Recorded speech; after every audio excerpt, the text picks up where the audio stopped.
السلام علیکم ورحمۃ اللہ وبرکاتہ۔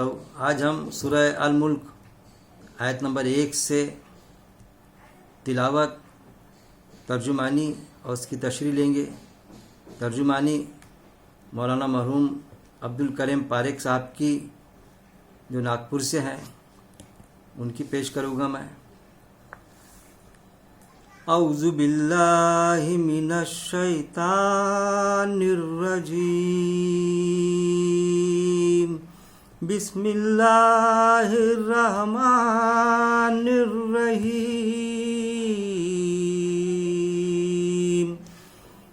تبارک الذی بیدہ الملک وہو علی کل شیء قدیر،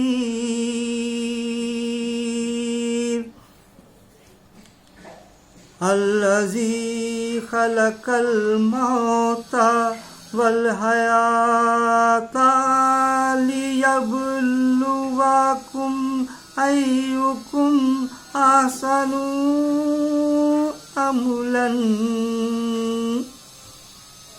وَهُوَ الْعَزِيزُ الْغَفُورُ،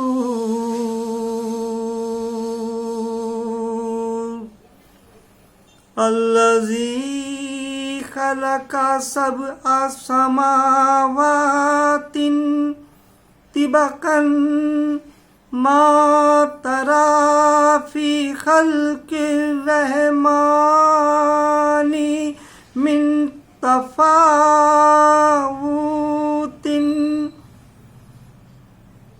فارجع البصر هل ترى من فطور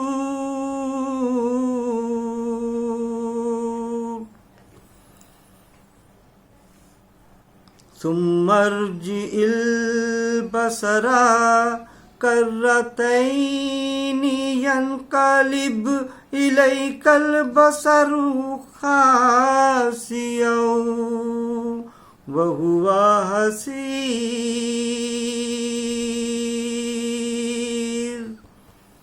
ولقد زينا السماء الدنيا بمصابيح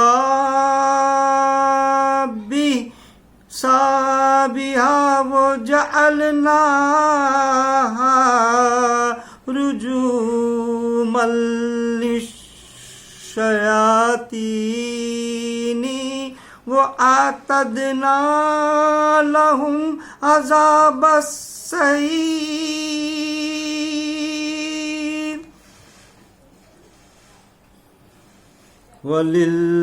وللذين كفروا بربهم عذاب جہنم وبئس المصیر، اذا القوا فیہا سمعوا لہا شہیقا وہی تفور، تکاد تمیز من الغیظ،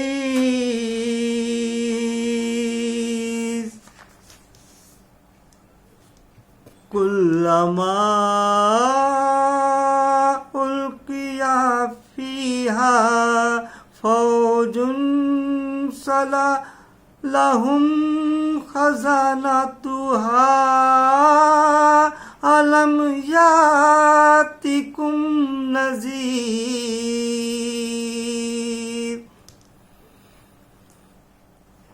قالوا بلى قد جاءنا نذير فكذبنا وقلنا ما نزل الله من شيء إن أنتم إلا في ضلال كبير، وقالوا لو كنا نسمع أو نعقل ما كنا في أصحاب السعير صدق اللہ العظیم صدق رسول الکریم۔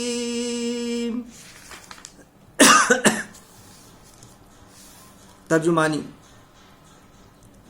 شروع اللہ کے نام سے جو بڑا مہربان نہایت رحم کرنے والا ہے۔ اللہ بڑی برکت والا ہے جس کے ہاتھ میں تمام بادشاہت ہے اور وہ ہر چیز پر قدرت رکھتا ہے، جس نے موت اور زندگی کو پیدا فرمایا تاکہ تم کو آزمائیں کہ تم میں سے کس کے کام اچھے ہیں، اور وہ بڑا غالب بخشنے والا ہے، جس نے اوپر تلے 7 آسمان بنائے۔ رحمان کی بنائی ہوئی چیزوں میں تم کوئی نقص نہ دیکھو گے۔ نگاہ دوڑا کر دیکھو، کیا تم کو کوئی شگاف نظر آتا ہے؟ پھر دوسری بار نگاہ ڈالو، تمہاری نگاہ ناکام ہو کر تھکی ہوئی تمہاری طرف لوٹ آئیں گی۔ ہم نے دنیا والے آسمان کو چراغوں سے زینت دی اور وہاں شیطانوں پر پتھراؤ کا انتظام رکھا، اور ہم نے ان کے لیے بھڑکتی آگ کا عذاب تیار کر رکھا ہے، اور جس کسی نے بھی اپنے رب کا انکار کیا اس کے لیے جہنم کا عذاب ہے، اور یہ بڑی بھیانک جگہ ہے۔ جب اس میں ڈالے جائیں گے تو اس کے دہاڑنے سے زور شور کی آوازیں سنیں گے اور وہ بہت جوش مارتی ہوں گی۔ ان کو ایسا لگے گا مارے جوش کے جہنم پھٹ پڑیں گی۔ جب بھی کوئی فوج اس میں ڈالی جائیں گی تو جہنم کے افسران ان سے پوچھیں گے، کیا تمہارے پاس اس عذاب سے ڈرانے والا کوئی نہیں آیا تھا؟ جواب میں وہ کہیں گے، ہاں کیوں نہیں، ڈرانے والے تو آئے تھے، مگر ہم نے ان کی اطلاع کو جھٹلایا، اور ہم نے ان سے کہا تھا کہ اللہ نے ایسی کوئی اطلاع نہیں اتاری، کچھ نہیں، تم خود ہی بڑے گمراہی میں پڑ گئے ہو۔ مارے افسوس کے اقرار کریں گے کہ کاش ہم نے ان کا پیغام ٹھیک سے سنا ہوتا اور سمجھا ہوتا تو آج آگ میں رہنے والوں کے ساتھ ہمیں نہ آنا پڑتا۔ صدق اللہ العظیم، صدق رسول الکریم۔ یہ تھی ترجمانی آیت نمبر 1 سے آیت نمبر 10 تک۔ اب ہم ان آیتوں پر غور و تدبر کریں گے۔ کیا فرماتا ہے اللہ رب العزت؟ اللہ بڑی برکت والا ہے جس کے ہاتھ میں تمام بادشاہت ہے۔ اللہ نے فرمایا اللہ بڑی برکت والا۔ برکت کے معنی کہ کبھی فنا نہ ہونے والی ہستی، ہمیشہ قائم و دائم رہنے والی ہستی۔ برکت یعنی باقی رہنے والا۔ اللہ بڑی برکت والا، اللہ ہمیشہ قائم رہنے والا۔ جیسا قرآن میں آیا نا، جب کچھ نہیں تھا تو اللہ تھا، اور جب کچھ نہیں ہوگا تو بھی اللہ ہوگا۔ اللہ بڑی برکت والا ہے جس کے ہاتھ میں تمام بادشاہت ہے۔ پھر ساری بادشاہت، پوری کائنات، 7 زمین، 7 آسمان، سارے جہان، فرشتوں کا جہان، جناتوں کا جہان، انسانوں کا جہان، چرند پرند، سب کی بادشاہت، سورج چاند کا نکلنا، یہ ساری مخلوق، اس کی بادشاہت کمانڈ کس کے ہاتھ میں ہے؟ اللہ رب العزت کے ہاتھ میں ہے۔ تمام بادشاہت اللہ کے ہاتھ میں، اللہ کے قبضے میں ہے، اور وہ ہر چیز پر قدرت رکھتا ہے۔ پھر ہر چیز پر اس کی قدرت ہے، اس کا فورس ہے، اس کے قابو میں ہر چیز۔ جس نے موت اور زندگی کو پیدا فرمایا۔ پھر موت اور زندگی کس نے پیدا فرمائی؟ اللہ یہ بھی رکھ سکتا تھا کہ انسان پیدا ہوا کبھی مرے گا ہی نہیں، لیکن اللہ نے موت بھی رکھی اور زندگی بھی رکھی۔ زندگی بھی اللہ دیتا ہے، پیدا کون کرتا ہے؟ اللہ۔ اور ایک دن کتنا بھی بڑا بادشاہ ہو، ساری دنیا کو فتح کرنے کی جس میں طاقت تھی، امیدیں تھی، ایک دن اس کو بھی زندگی اپنا دامن چھوڑ دیتی ہے اور موت کی آغوش میں جانا پڑتا ہے۔ تو جس نے یعنی اللہ نے موت دی اور زندگی پیدا فرمائی تاکہ تم کو آزمائے کہ تم میں سے کس کے کام اچھے ہیں، اور وہ بڑا غالب بخشنے والا ہے۔ اب یہاں پر جو آتا ہے کہ تاکہ تم کو آزمائے، تو لیبلوکم، اس طرح سے عربی میں آیا ہے. اگر ہم اس کے معنی مفہوم میں جائیں گے میننگ میں، تو پہلے میں بھی ایسا سمجھتا تھا کہ اللہ آزماتا. قرآن میں کئی آیتیں ملیں گی کہ آزمانا تو اللہ کی سنت ہے، ہم تمہیں جانا مال کے گھاٹے میں مبتلا کر کے تمہاری آزمائش لیں گے.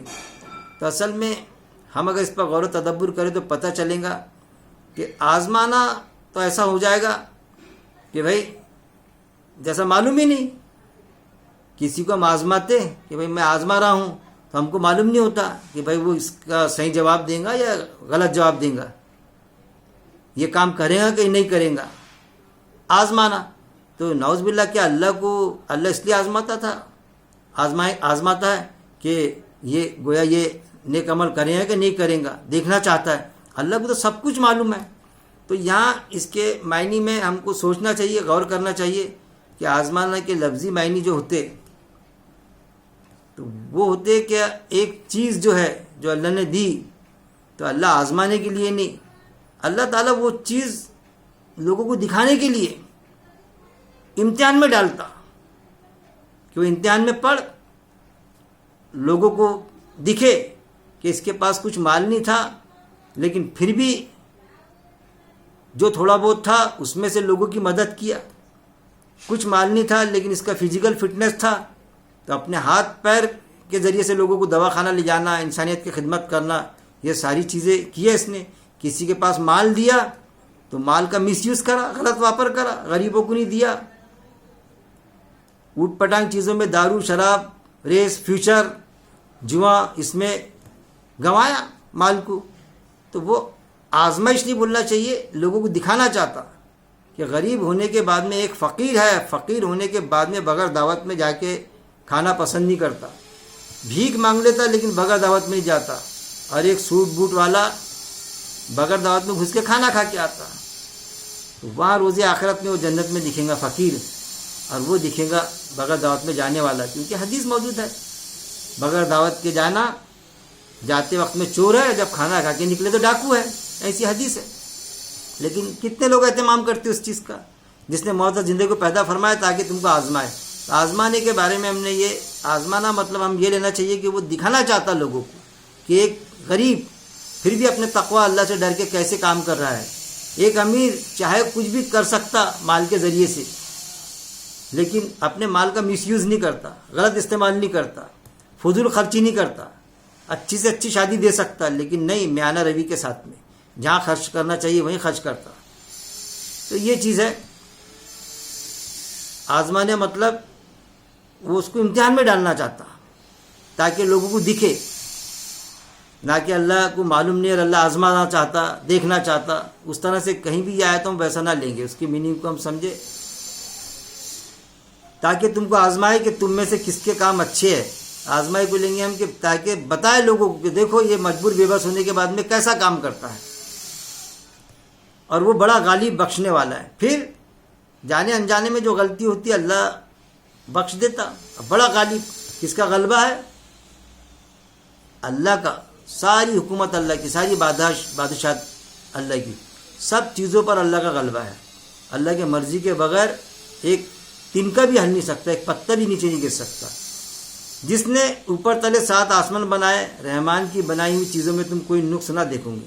پھر کیسے 7 آسمان بنائے اللہ نے، اور کیا کہتا ہے اللہ، کیا فرماتا ہے کہ اس میں کسی طرح کا کوئی نقص نہیں، بغیر ستون کا آسمان. ہم کوئی ایک ستون اگر ہم سلیب پہ نہیں لگائے، 1-2 ستون کم ہوگا تو سلیب ہمارا جھکنا شروع ہو جاتا، گر جاتا. تو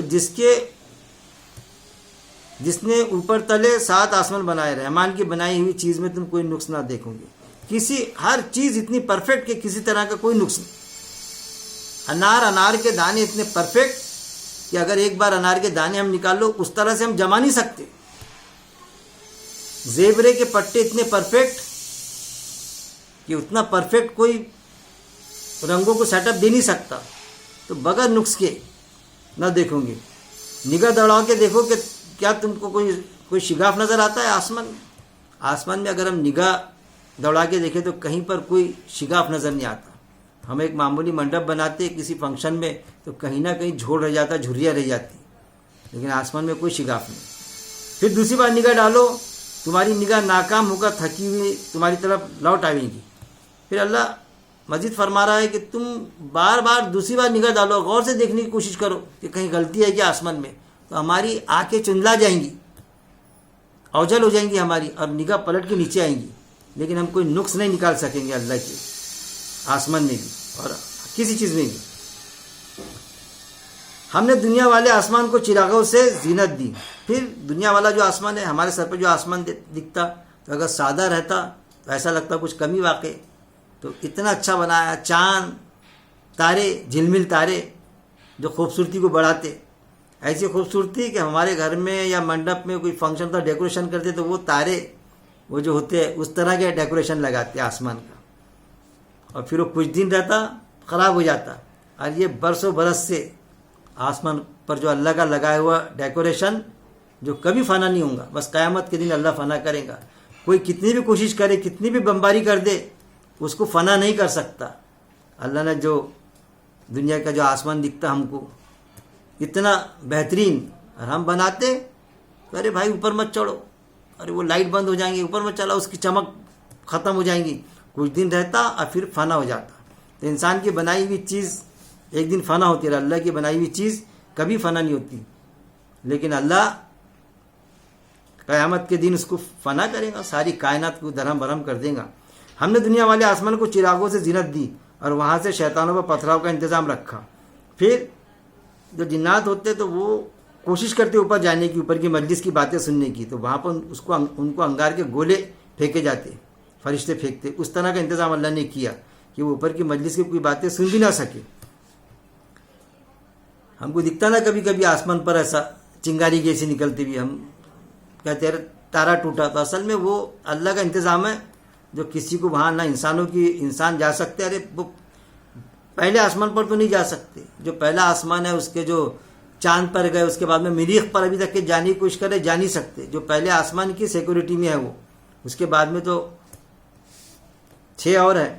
زینت دی اور وہاں سے شیطانوں پر پتھراؤ کا انتظام رکھا, اور ہم نے ان کے لیے بھڑکتی آگ کا عذاب تیار کر رکھا ہے.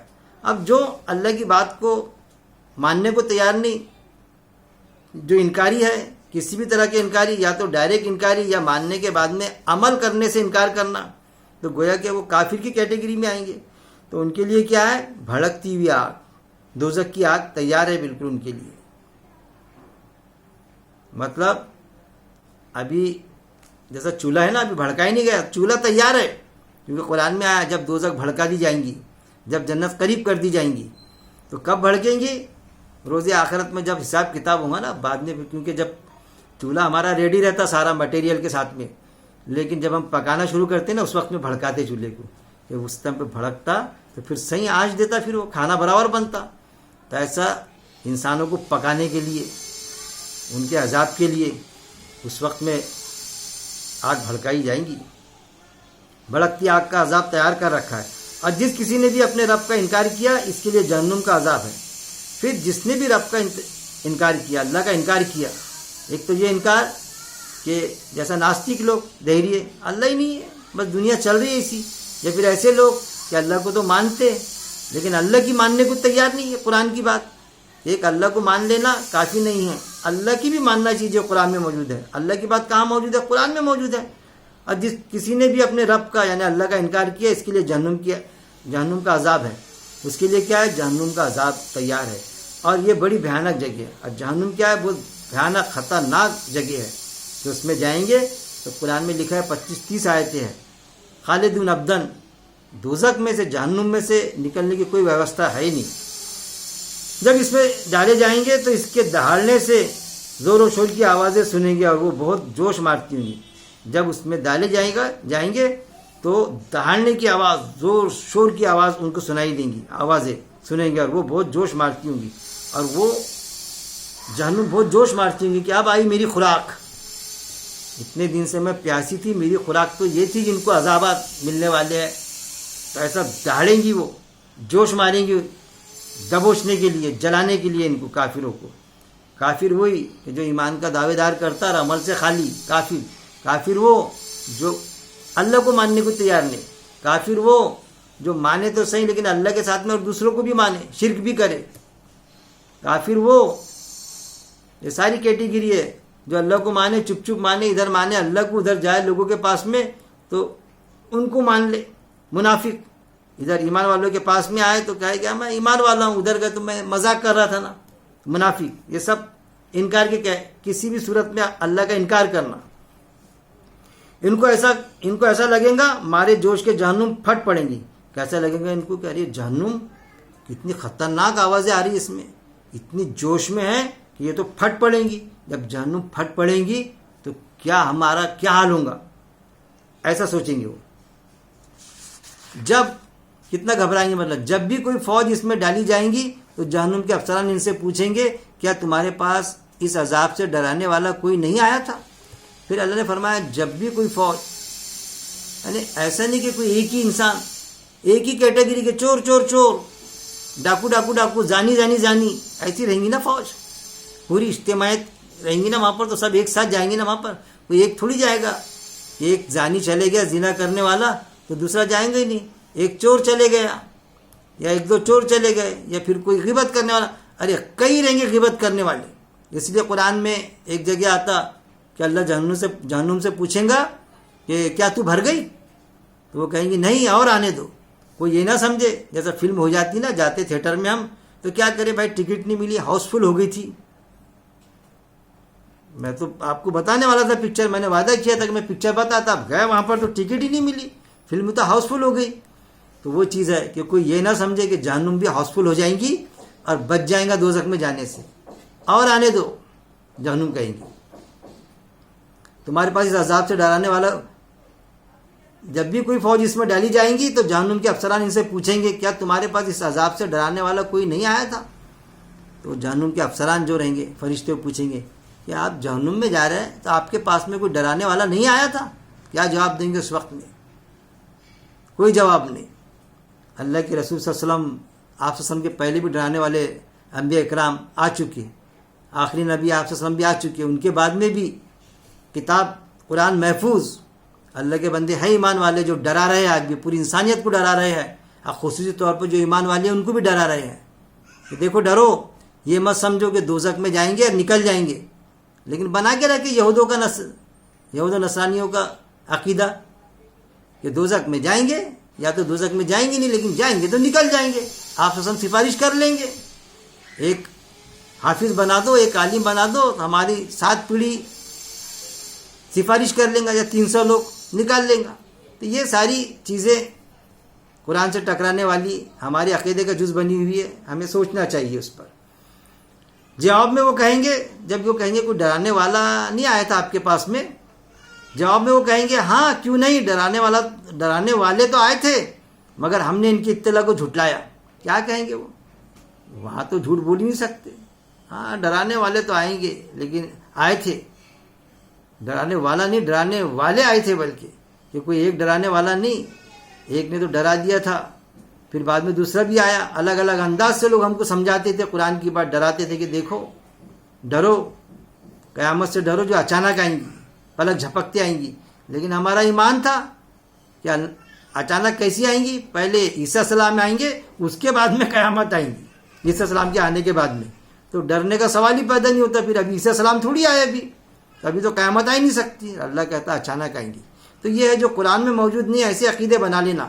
جواب میں وہ کہیں گے ہاں کیوں نہیں، ڈرانے والے تو آئے تھے مگر ہم نے ان کی اطلاع کو جھٹلایا اور ہم نے ان سے کہا تھا کہ اللہ نے ایسی کوئی اطلاع نہیں اتاری۔ پھر کیا کہا کہ ڈرانے والے آئے تھے لیکن ہم نے کیا کہا، اللہ کی بات کو ماننے سے انکار کر دیا کہ نہیں ایسی کوئی اطلاع۔ جو قرآن کے انکاری ہے وہ تو کہیں گے کہ ہم نے قرآن کو مانا ہی نہیں، ایسی کوئی اطلاع نہیں مانی، ہم نے یہ سمجھا نہیں کہ یہ اللہ کو تو مانتے تھے ہم، لیکن یہ اللہ کا نبی ہے یا اللہ کی کتاب ہے، اس کو ماننے کو تیار نہیں تھے مگر ہم نے ان کی اطلاع کو جھٹلایا۔ اور دوسرا جھٹلانا یہ کہ قرآن کی بات پر قرآن کی آیتوں کی تحریف کر دینا، قرآن میں اللہ جو فرماتا اس بات کو کٹ کر کے کوئی ایسی حدیث لانا اس کے خلاف میں کہ جو قرآن کی بات پر ضرب لگائے۔ ارے اللہ کے رسول صلی اللہ علیہ وسلم نے قرآن کے علاوہ کوئی کتاب نہیں لکھی، وہ حدیث جو آپ صلی اللہ علیہ وسلم کی ہے تو بالکل مانیں گے ہم، لیکن کوئی حدیث اگر قرآن کی آیت سے ٹکراتی تو ایسا ہو سکتا کہ اللہ کے رسول صلی اللہ علیہ وسلم 2 بات بول سکتے کہ قرآن میں کچھ اور حدیث میں کچھ، تو ہم کو حدیث کو ریجیکٹ کرنا پڑے گا، نہ کہ قرآن کی آیت کو. یہ ہے ڈرانے والے تو آئے تھے، مگر ہم نے ان کی اطلاع کو جھٹلایا. تو ایسے لوگ بھی ملیں گے کہ ہم اگر بات پیش کرو قرآن کی تو بولتے نہیں حدیث میں ہے نا ویسا. ارے بھائی حدیث میں وہ غلط آیا نا، قرآن سے ٹکرا رہی نا. نہیں وہ ہم عالم تھوڑی ہے بھائی، ہم عالم نہیں ہے اس کے لیے قرآن سمجھنے کے لیے 14 علوم ہونا 16 علوم ہونا. ہم فلانے عالم سے پوچھتے، اور پھر وہ کسی عالم سے پوچھتے اور یہ بھی بتاتے کہ اتنی ساری اکثریت تو اس چیز کو مان رہی، عالم بھی کچھ اکثریت میں بولتے اس چیز کو، تو اتنے سارے کیا غلط ہے کہ یہ تو ہمارے بزرگوں سے ہوتا آیا، یہ کیا بتا رہا ہے. تو یہ کیا ہے، قرآن نے ہر جگہ یہ کہا کہ اکثریت اس کو نہیں مانیں گی. پھر کیا تم تمہارے بزرگوں کی پیروی کرو گے؟ کیا وہ غلطی پر ہو تب بھی؟ تو یہ ساری چیزیں کہ وہ جھٹلانا، دوسری چیز کے مقابلے میں دوسری چیز لا کے کھڑے کر دینا، قرآن کی آیت کے مقابلے میں، قرآن کے حکم کے مقابلے میں، قرآن کی کسی بات کے مقابلے میں ان کی اطلاع کو جھٹلایا. اور ہم نے ان سے کہا تھا کہ اللہ نے ایسی کوئی اطلاع نہیں اتاری. پھر کیا کہا تھا کہ نہیں اللہ نے کوئی ایسی اطلاع کوئی خبر اتاری نہیں، کچھ نہیں، تم خود ہی بڑی گمراہی میں پڑ گئے. اللہ نے ایسی کوئی اطلاع نہیں اتاری، کچھ نہیں، تم خود ہی بڑی گمراہی میں پڑ گئے ہو. پھر اصل میں کیا جواب دیا جائے گا کہ کچھ نہیں، تم خود ہی، تم کیا دوسروں پر الزام یہ کر رہے کہ بھائی ہم نے کیا کرنا، ہم کو عالم صاحب نے ایسا بتا دیے تھے، ہم کو فلانے شخص نے جو معتبر شخصیت تھی اس نے بتا دیا تھا. تو وہ جو معتبر شخصیت ہے جس نے غلط بتایا قرآن کے خلاف، وہ بھی دوزخ میں، اور اس کے ساتھ میں یہ بھی دوزخ میں. قرآن میں وہ بھی مینشن ہے. وہ کہیں گے کہ ان سے جن کی پیروی کرتے تھے یہ کہ اللہ ان کو عذاب دو، ان کو دوہرا عذاب دو. تو اللہ بولے گا دونوں کو ملے گا، دونوں کو برابر ملے گا، کوئی چھوٹنے والا نہیں وہاں پر، کیونکہ حجت بنیں گے نا. وہ اتنا قابل شخص، اس کی سن کے چلا، ایک بیچارہ معمولی بابو، معمولی چپراسی، ایک مزدور جس نے نہیں سنا اس کی، کیونکہ قرآن پڑھا. قرآن میں صاف اللہ نے بتا دیا کہ انہوں نے اپنے عالم و درویش اور مشائخوں کو اللہ کے سوا اپنا رب بنا لیا. ہم کو بچنا چاہیے کہ اگر کوئی عالم فاضل بھی ہے اور غلط بات بولتا ہے جو قرآن سے ٹکراتی، نہیں مانیں گے ہم، کیونکہ عالم خود کہتے ہم کو معلوم ہے کہ علماء حق علماء سو بھی ہے. اب علماء حق علماء سو کو پہچانے گا کون؟ ایمان والا، جو عام ایمان والا، جیسا ہم ڈاکٹر دیکھتے سارے ڈاکٹر موجود ہیں، کون سا ڈاکٹر صحیح ہے؟ ایک ڈاکٹر ایسا کہ سرجن ہے لیکن پیٹ میں کینچی بھول گیا تھا تو اس کے پاس آپریشن کراتے ہم. ایک ایسا کہ وہاں وہی کورس میڈیکل کالج میں لیکن وہاں اچھا پڑھائی نہیں جاتا، تو ہم اچھی جگہ ہمارے بچے کا ایڈمیشن کراتے تھے. دنیا کا برابر سمجھتا، اور قرآن کے معاملے میں بھی سوچنا چاہیے ہم نے. تو یہ ساری چیزیں سمجھنے کی ہے. کچھ نہیں تو خود ہی گمراہی میں پڑ گئے. ہمارے افسوس کے اقرار کریں گے کاش ہم نے ان کا پیغام ٹھیک سے سنا ہوتا اور سمجھا ہوتا تو آج آگ میں رہنے والوں کے ساتھ ہمیں نہ آنا پڑتا. پھر کیا کہیں گے کہ جو بتانے والے نیک بندے تھے، انبیاء اکرام، ان کے جانے کے بعد میں جو نبی والا کام کرنے اٹھے تھے، نبی والا کام یعنی قرآن کے درس لینا، قرآن کی بات سمجھنا اور سمجھانا، لوگوں تک کے پیش کرنا، تو کیا کہیں گے؟ ہمارے افسوس کے کہیں گے. آتا نا حدیثوں میں کہ پوری کونیوں تک کے چبا جائیں گے انگلیوں کو. ایسا ان کو افسوس ہوگا، ایسا یہ ہوگا کہ کیا کر بیٹھے ہم نے، کیا کر لیا، اتنا مال تھا ہمارا کہاں خرچ کر دیا ہم نے. ہمارے افسوس کے اقرار کریں گے کہ کاش ہم نے ان کا پیغام ٹھیک سے سنا ہوتا. ہم نے ٹھیک سے سنا ہوتا ان کا پیغام، ہم تو بس سننے کو تیار نہیں تھے. کبھی کہتے تھے یہ مدرسے سے فارغ ہے کیا، کبھی کہتے تھے کہ اتنے سارے عالم کے غلط ہو سکتے کیا، اکثریت اس چیز کو مانتی ہے اور یہ نہیں مانتی، یہ تو ہمارے بزرگوں سے چلا آ رہا. تو کیا کہیں گے؟ کاش ہم نے ان کا پیغام ٹھیک سے سنا ہوتا، یہ چیز، اور سمجھا ہوتا، سنا ہوتا سمجھا ہوتا. پھر کبھی سن بھی لیتے ہم لیکن سمجھنے کو تیار نہیں. سن لیے، ایک کان سے آئے سنے، دوسرے کان سے بہا دیے. ہوتا ہے نا، نشستن گفتن برخاستن، نشست بھی ہوئی، گفتگو بھی ہوئی، برخاست بھی ہوگی بات، وہ بھول گئے. اور سمجھا ہوتا، سننے کے بعد میں سمجھا ہوتا، کیونکہ قرآن کی آیتوں میں ایک آیت پر غور و تدبر کرنا، اس کو سمجھنا، اس پر غور و تدبر کرنا 100 نوافل نماز سے زیادہ اس کا اجر و ثواب ہے. ابو داؤد کی حدیث ہے کہ ہم تیار ہیں کسی ایک آیت پر غور و تدبر کرنے کے. تو آج آگ میں رہنے والوں کے ساتھ ہمیں نہ آنا پڑتا. کیا کہیں گے؟ افسوس کریں گے، کونیوں تک کے ہاتھ چبا جائیں گے. افسوس کریں گے کہ اگر ہم نے ٹھیک ڈھنگ سے اس کا پیغام سنا ہوتا، ہم نے یہ نہ سوچا ہوتا کہ یہ ایک معمولی کلرک، معمولی بابو، یہ حمال اور یہ درس قرآن دے رہا، ہم نے یہ آبجیکشن نہ ڈالا ہوتا کہ یہ مدرسے سے فارغ تھوڑی ہے، اس کے پاس 14 علوم ہے، 16 علوم ہے. اس طرح کے ہم نے ہلے حوالے نہ ڈالے ہوتے اور پیغام کو صحیح انداز سے سن لیا ہوتا. اللہ سے دعا ہے، پچھتائیں گے. اللہ سے دعا ہے کہ اللہ رب العزت قرآن کو پڑھنے، پہلے تو قرآن کو پڑھنے نہیں دیا جاتا، بس تلاوت تک کے محدود کر کے رکھا جاتا.